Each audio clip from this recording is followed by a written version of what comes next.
The head of Amtrak once again promising that things will return to normal for tomorrow morning. Today, he was also apologizing and says they knew about track issues in one area where one of the derailments occurred.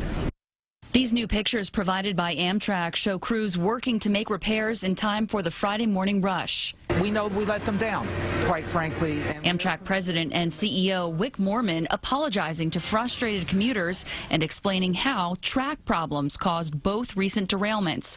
On March 24th, it was an Acela train. That was the result of a mismatch between two pieces of rail, and that allowed a wheel to climb one of the rails and derail. And on Monday, an NJ Transit train derailed. It was the result of the gauge of the rails widening because there were weak timbers underneath it.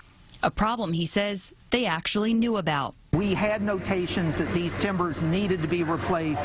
We clearly did not have the understanding that there was an imminent failure. Moorman says at some point this year, maintenance was scheduled to get to it. Clearly, we got it wrong. Commuters say, no kidding. No, yeah. Apologies don't get you home fast. Yeah, or they don't get me any free tickets.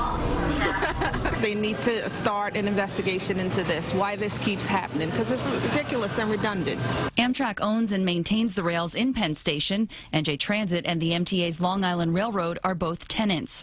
New Jersey Governor Chris Christie wrote a letter to the state's Attorney General requesting NJ Transit be reimbursed for the $62 million payment made by the state to Amtrak last week for capital investment along the Northeast Corridor rails. Withdrawing funding is not going to solve any of the problems. The New Jersey Transit to commit capital funding to Penn Station is fairly recent because of congressional legislation that was passed some years ago.